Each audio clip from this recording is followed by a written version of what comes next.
కీటకం వలె ఎల్లప్పుడూ ప్రేమతో గాని లేదా భయంతో గాని దేనినైనా ధ్యానం చేస్తే ధ్యానం చేసేవారు ధ్యేయమైపోతారు. అయితే ధ్యానం అనన్యంగా ఉండాలి.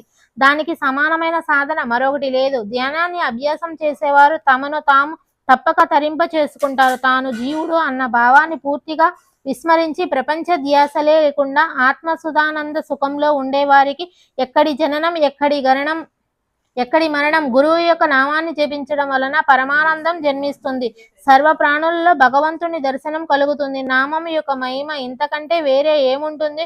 ఇటువంటి మహిమ గల నామం ఉన్న వారిని నేను భక్తితో ప్రమాణం చేస్తాను. కాయ వచ మనస నేను వారికి అనన్య శరణు జొచ్చుతున్నాను. ఈ విషయాన్ని స్పష్టం చేసే ఒక కథను నేను ఇప్పుడు శ్రోతలకు చెబుతాను. మీరు ఈ శ్రేయస్సు కొరకు ఏకాగ్రత చిత్తతో ఆలోచించండి. సాయి సమర్థుని ఆజ్ఞ మేరకు క్రీస్తు శకం కాకా దీక్షిత్ నిత్యం నియమంగా భగవతాన్ని పఠించేవాడు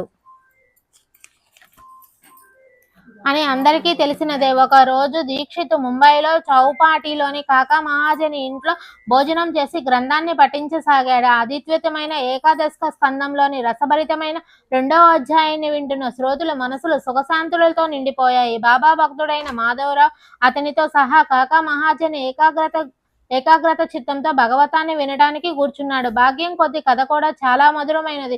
శ్రోతుల కోరికలను తీర్చి భగవద్భక్తి యందు ప్రీతిని కలిగించే మంచి సందర్భం. కవి, హరి, అంతరిక్ష మొదలైన 9 మంది ఋషభక్తుల దీపకులు చెప్పిన జ్ఞాన బోధ ప్రధానము ఆనందదాయకము అయిన మధుర కథ.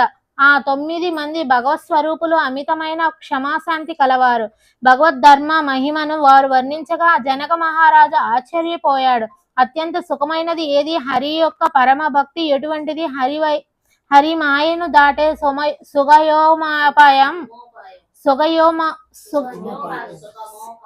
సుగమోపాయం ఏది? అట్టే శ్రేయస్సును కలిగించే ఉత్తమమైన గురుచరణాలు. కర్మ, అకర్మ మరియు వికర్మ ఈ అన్నిటి మర్మం ఒక్కటే. గురువే పరమాత్మ రూపం. గురువు యందు భక్తి, భగవత ధర్మం. హరిచరిత్రను వారి అవతరణ విశిష్టతను ద్రమిదల నాడు వర్ణించాడు మరియు పురుషావతార లక్షణాలను చెప్పి నారాయణి రూపాన్ని వర్ణించాడు.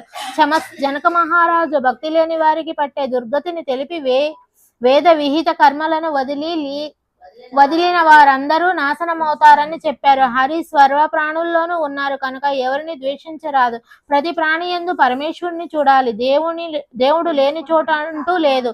చివర 9వ వాడు కరభాజనుడు కృతక్షేత్రాది యుగాలలో ఏ దేవతల మూర్తులను ఎలా పూజించాలి, ఎలా ధ్యానించాలి అని వివరించాడు. కలియుగంలో ఒక్కటే సాధన, హరి యొక్క గురువు యొక్క చరణస్మరణ. దానితోనే భవభయహరణం. శరణాగతులకు ఇది ఒక్కటే శరణం. ఈ విధంగా గ్రంథ పఠనాంతరం కాకాసాహెబ్ ఈ నవనాథుల చర్యలో వారి మనోవృత్తి అంతుపట్టనివి కదా అని అన్నాడు. మాధవరావుతో ప్రేమగా ఈ భక్తి ఎంత కఠినమైనది, మన వంటి మూడులకు అంతటి శక్తి ఎక్కడిది? జన్మ జన్మలకు ఇది సాధ్యం కాదు. గొప్ప దిట్టులైన నవనాథులు ఎక్కడ? మొదటి నుండి పాపులమైన మనమెక్కడ? ఈ భక్తి అంత సులభ సాధ్యమా? సచ్చిద్రాపులైన వారు ధన్యులు. మనకు ఈ భక్తి లభిస్తున్న మానసిక